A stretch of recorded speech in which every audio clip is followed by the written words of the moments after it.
Hey everybody, welcome back. So I'm hanging out today in Nebraska. I'm in Grand Island actually at the Bosselman, just chilling. And I'm waiting for my engine to cool down. I just got off the highway. I need to change my oil. I do all that myself.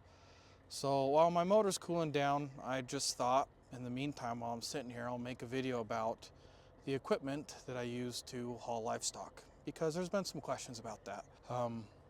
A lot of you are interested in this, or maybe you're curious. So I'll just kind of go over what I use and how I do that. Rooster Cruisin' has been asking a lot lately. So if he's all that watches this, good enough.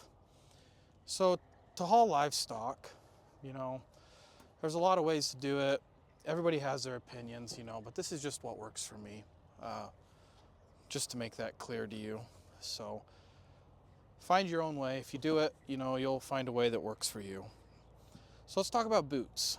Anytime I get in and out of the trailer, when I'm loading, unloading, or washing out, I will wear a pair of rubber muck boots.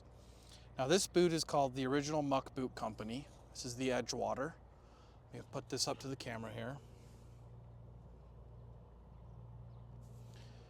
Oh, I don't remember where I bought these. I think I got them at like Tractor Supply Co. maybe, or some farm store, but they were about $150, and they've been a great boot.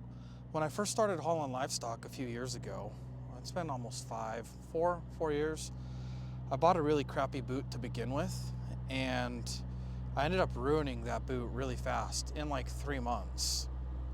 Got a big old Peterbilt coming by. Let's wait for him. Another livestock guy. Big old cat motor. Oh, come on, bro.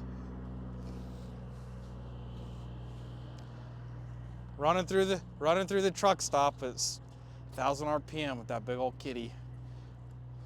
So what I was saying was, when I started about 4 years ago hauling livestock, I bought a really crappy boot, and I ended up burning through it in like 3 months. I ripped a hole in the bottom, and it just was a really crappy experience, which is why I spent the money on a good boot. So if you do this, you're gonna want a good boot.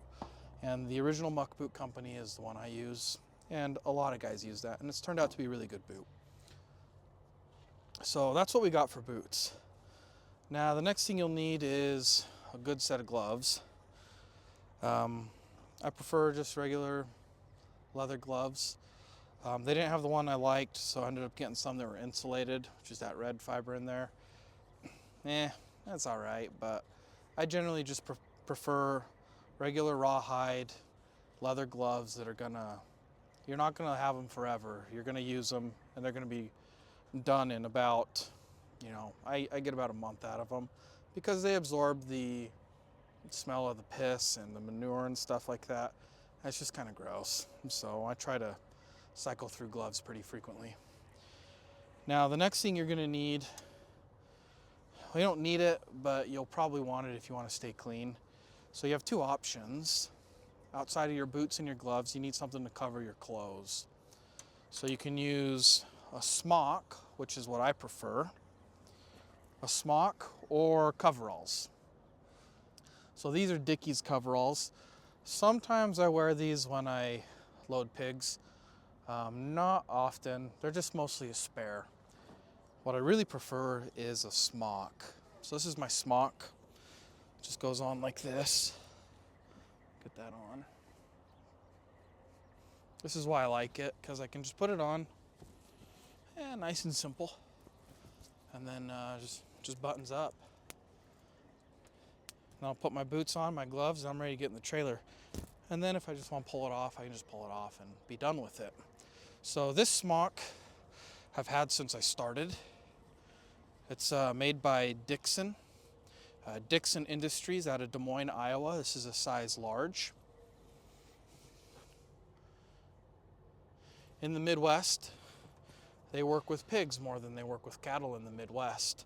So this is a more efficient and effective option, but man, it works awesome for cattle. So that's where I got my Smok that I wear. Now that's the clothing section of hauling livestock. Now let's talk about the equipment section.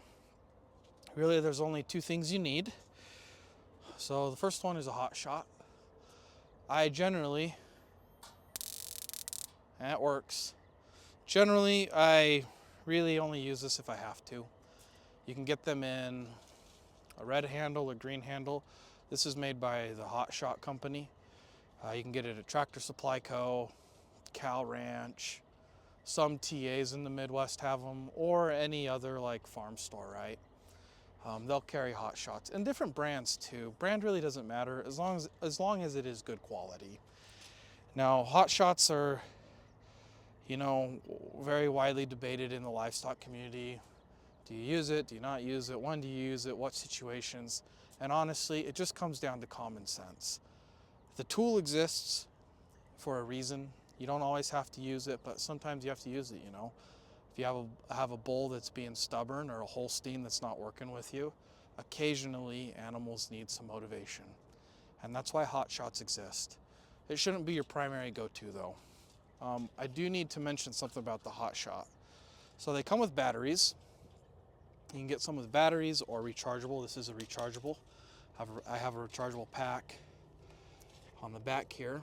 If you open it up, you've got a little charging spot. So let me open this up because there's something peculiar about the Hot Shot brand that you need to do when you first buy it in case it gets kicked out of your hand or you drop it.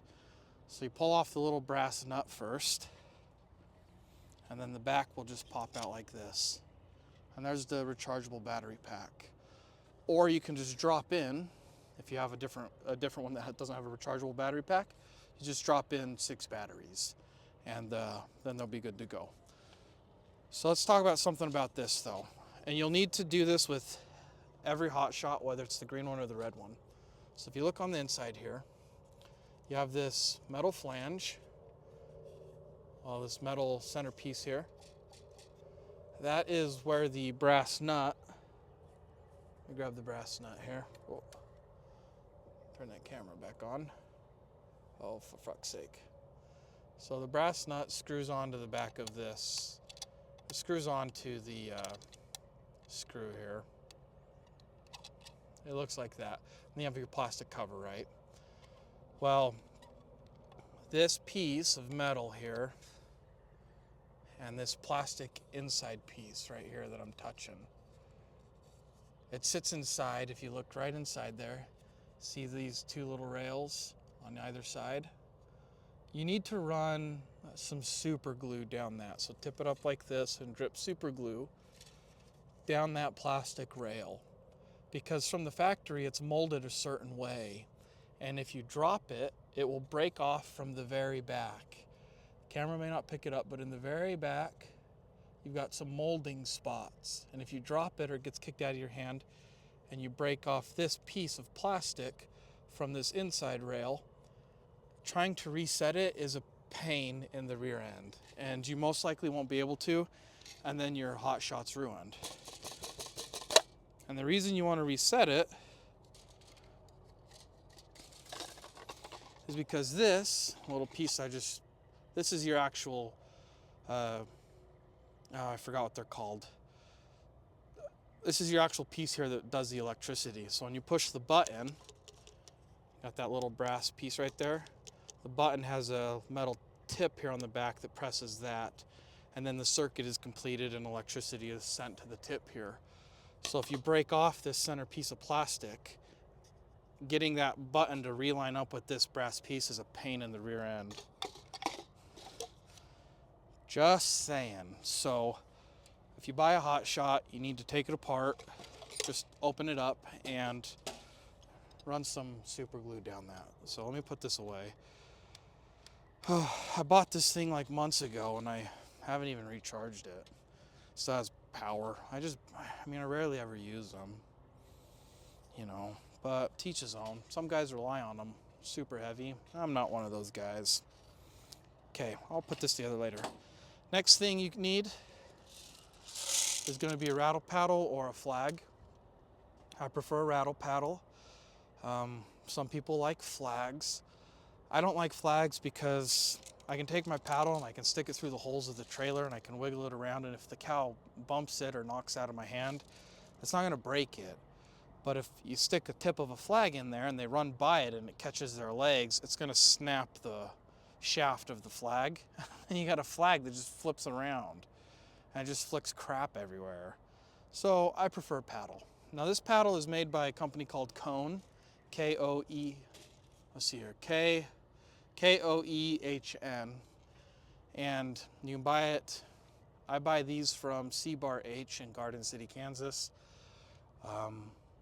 You can buy Rattle Paddles at Tractor Supply Co., but I prefer Koehn because the Hot Shot brand Rattle Paddle will break really, really easy. They don't last very long. These things will last forever. So I've got 3 of these. All 3 are yellow. I've got 2 others in the trailer. And you know, I've made a video on why I use yellow, but you can use any color if you really want to. Red, blue, green, doesn't matter. But I prefer yellow. And the reason for yellow is, I don't want to get really too technical, but cattle really can't see red very well. But they can see blue, green, and yellow. And since, you know, with livestock, when you're working in a low light environment, yellow sticks out a lot better, which is why I prefer yellow. And that basically sums it up. So you got your boots, you got gloves, you have a Smok, or coveralls, Hot Shot, and Rattle Paddle. And that's basically all you need to haul livestock. That's your equipment right there. And that's what I do. That's what I use. So if you have any questions, leave any questions on it, and I will answer them. Some stuff that seems normal to me, I take for granted, may not stick out to me, but maybe you have a question and you're curious, so feel free to ask. The other thing, I took a little video. I went to Tractor Supply Co. earlier today to buy some oil, because I'm going to change my oil here in just a minute. I do all my services myself. I think I said that. And I took some video of where the Hot Shots are at Tractor Supply Co. They're kind of hidden. So in the equine section of the store, where they have all the shots and the things to give shots to the cows or horses or stuff like that, you have a sliding door. You want to slide that door, and your Hot Shots are usually hiding behind that door. Kind of hidden out of sight, but that's where you'll find those. So anyways, that wraps up this video, and shoot, I think my oil's cooled down enough, so I'm going to go ahead and change my oil. I'm going to record how I do that, and we'll see you in the next one. Peace.